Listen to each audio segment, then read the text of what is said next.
Amarira y'amarangamutima si ikintu cyoroshye kandi kigaragara gusa mu bana, ahubwo akenshi kigaragara no mu bantu bakuru bahura n'ibibazo by'ubuzima bwa buri munsi, guhangayika cyangwa se ibikomere by'umutima. Ndabizi rwose ibintu bijya kubaho kenshi cyane ndetse ukifuza no kuba wayivamo ariko bikanga, nyuma bikaza kurangira ushatse umuganga w'igahanga cyangwa se wa wundi wabyize kugira abashe gufasha nyine uve muri kino gihe wari urimo gisa nkaho kigoranye.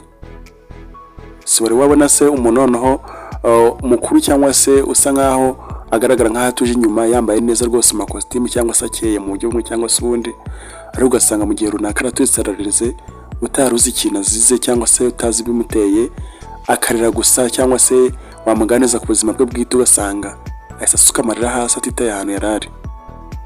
Kugira ngo muri kino kiganiro tuza kuganira, ndaza gufasha icyayi ushobora kunywa kandi usanzwe ubona buri munsi ariko haburamo akantu gato uraza kongeramo kandi kiboneka ku mafaranga makeya, umukene n'umukire yakibona, ntabwo bisaba ikintu byinshi cyane, bivura iyi ndwara usanzwe ubona ukaba utita cyangwa se utamenya uburyo ivurwa.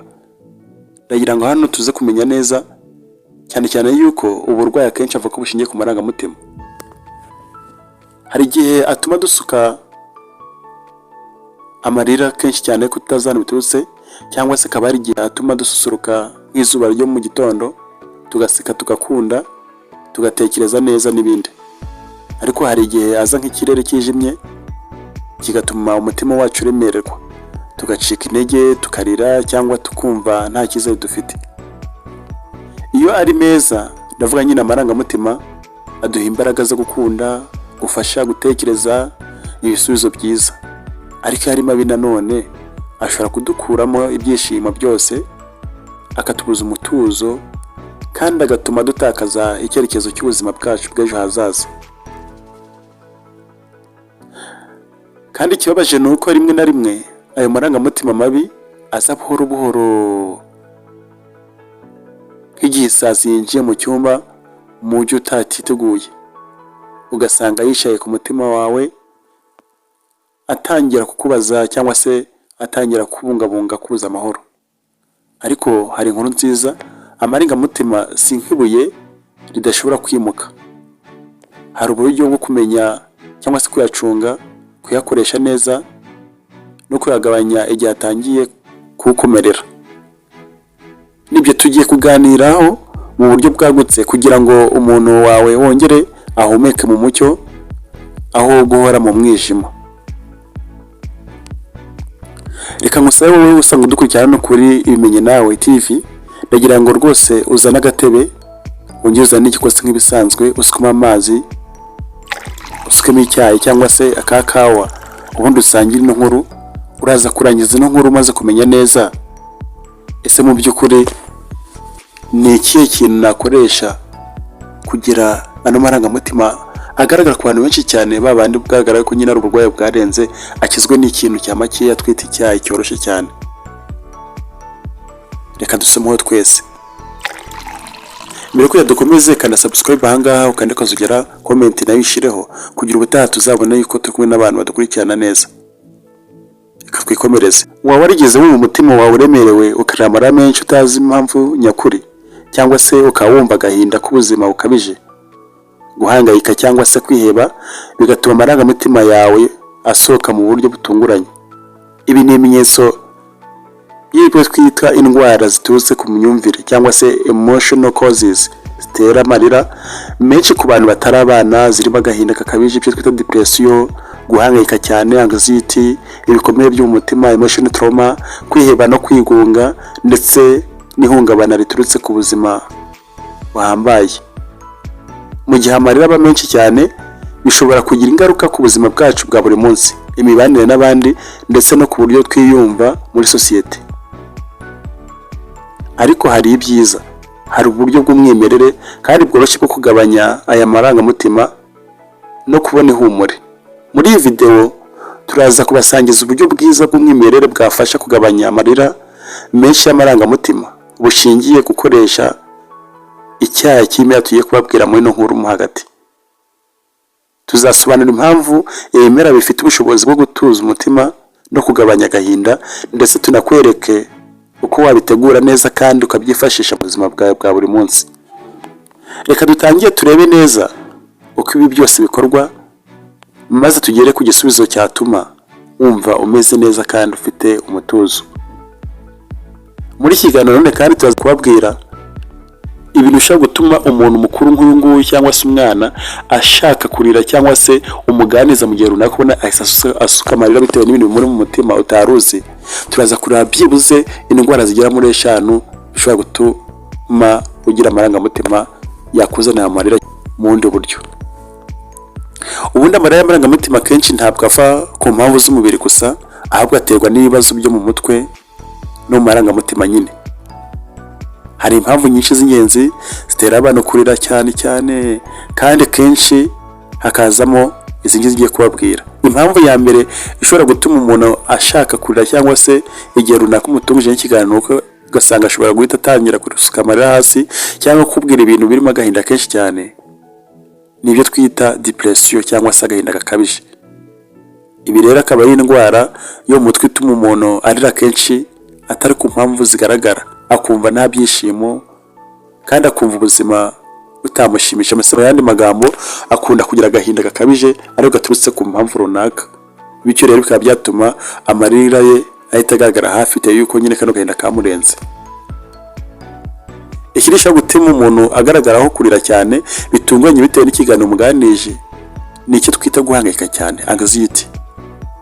Iyo umuntu afite impungenge nyinshi cyane zidakemuka, amarira ashobora gusohoka nk'umutima uremerewe, kubera ko nyine ababuze umufasha bikarangira noneho nta kindi kintu kigaragaye nk'ikimenyetso, ahubwo amarira agahita agaragara bitewe n'iyi ndwara.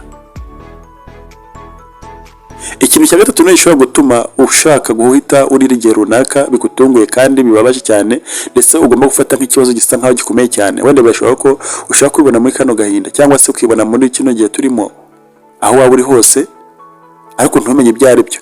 Bishobora guturuka none ku bikomere byo mu mutima, byo twita emotional trauma. Ibibazo bikomeye umuntu yahuye nabyo mu buzima nyine busanzwe, nko kubura umuntu ukunda, ihohoterwa cyangwa ibindi bibazo bikomeye bishobora gutera amarira aturuka ku mutima. Ibi byose rero, aya marira akaba aturuka ku kijyanye n'ibikomere wagiye uhura nabyo byo mu mutima, ibyo twese nyine emotional trauma. Iki ni ikintu gishobora gutuma nanone ugaragarwaho n'amarira ariko utazi ikibiteye, cyangwa se abandi bantu bamenye impamvu yabyo kandi bakabona rwose urwaye mu buryo bugaragara. Nicyo twita loneliness and isolation, cyangwa kwiheba no kwigunga. Nyine birumvikana ni ukuba wenyine, kandi kuba wenyine udafite ugusangiza ibibazo byawe cyangwa se usangiza ibibazo byawe bishobora gutuma amarira asohoka cyane nk'uburyo bwo kurekura agahinda. Ariko ukumva nyine niyo mahitamo usigaranye wageze ku rugero rubi cyane. Reka twibonere ikindi kintu gishobora gutuma ugaragaraho no kurira cyane cyangwa se ugatuma uhungabana mu buryo bw'imitekerereze, nicyo twita ihungabana riturutse ku buzima, stress overload. Iyo umuntu ahura n'ibibazo byinshi icyarimwe adafite uburyo bwo kubikemura, amarira ashobora kuba mu buryo bwo kugabanya umunaniro w'ubuzima. Bivuze yuko nanone izo emotional causes tuvuze haraguru zigaragara mu buryo butandukanye ku bantu bose, ariko zose zigira ingaruka zikomeye ku buzima bw'umuntu. Kurira kenshi bishobora kugabanya ubushobozi bwo gukora neza, kuganira n'abandi, ndetse no kugira ibyishimo mu buzima. Twatangiye tubabwira ko turaza kubabwira uburyo ushobora gukemura bino bibazo byo hejuru tubabwiye ukoresheje ibintu bitoya cyane rwose udukoresha mu rugo, ariko natwe tubikoresha nabi. Uyu munsi rero tukimara kuganira muri kino kiganiro, babera ahantu waba uri hose unyemerere nkwigishe uko uzajya uratunganya cya cyayi nababwiye twatangiriyeho, noneho bize kudufasha gukemura n'ibibazo byo tubonye bigaragara bituma umuntu amarangamutima yiwe asohora amarira akabije. Nongeye mbibutsa neza yuko urasanga abantu benshi bibona muri bino bibazo ko batazi impamvu yabyo, akenshi akaba baratatswe ariko ntibamenye uburyo bwo kwivura. Aha rero reka tugerageze wenda tugufashe umenye ibyo wakoresha. Rwose birashoboka, abantu benshi nutibona mu kimwe muri bino hejuru tuvuze, urasanga rwose wagiye mu kindi, ushaka kuboneka mu gahinda gakabije, ushaka kuboneka mu guhangayika cyane, ibikomere by'umutima, kwiheba no kwigunga, bushobora kugaragara wenda mu ihungabana riturutse ku buzima, ibyo twita stress overload. Iki cyayi rero turaza kugikora dukoresheje ikimera bita chamomile n'ikindi bita indimu cyangwa se lemon. Chamomile ni icyatsi cyifashishwa cyane mu buvuzi bw'umwimerere kubera ubushobozi bwayo bwo gutuzisha umutima no kugabanya stress. Wahise ubyumva neza rwose, iki kimera kigabanya stress ku rwego hejuru cyane. Ubusanzwe chamomile ifasha kugabanya igipimo cya cortisol, hormone y'umunaniro n'agahinda, bityo ikagabanya amarangamutima y'umuntu ndetse ikamufasha gusinzira neza. Chamomile kandi ifite imbaraga zo kurwanya uburibwe no kugabanya ibimenyetso by'umunaniro, bityo ikaba igira uruhare mu gutuma umuntu yumva atuje kandi ameze neza cyane. Nanone ikijyanye n'indimu cyangwa lemon, murabizi nyine indimu izwi cyane mu ntungamubiri zayo, cyane cyane kuri vitamini ya C ifasha umubiri mu kwiyubaka no kongera imbaraga. Vitamini C ifasha kurwanya stress ku rwego hejuru cyane, ikongera ubudahangarwa bw'umubiri kandi ikagira uruhare rutangaje cyane mu gutuzisha umutima. Iyo byafatanyijwe mu cyayi, ubwo nyine ndavuga indimu na chamomile, bikora nk'umuti w'umwimerere woroshya ibibazo by'amarangamutima kandi bigatuma umuntu abasha kugabanya amarira menshi cyane y'umutima. Iyo uri mu bihe by'agahinda cyangwa se ihungabana, ubwonko bwawe baratunganya amarangamutima atandukanye. Rero gukoresha icyayi cy'indimu na chamomile bifasha mu buryo bukurikira. Noneho tugiye kubigisha uburyo ushobora gutegura cya cyayi mu gitondo cyangwa se nimugoroba cyangwa saa sita, noneho ukagikoresha neza bikahita bigabanya ibibazo byose twavuze haraguru. Ngira ngo ndibitse ko hano ari kubimenya nawe TV, ikiganiro n'ubuzima bwawe.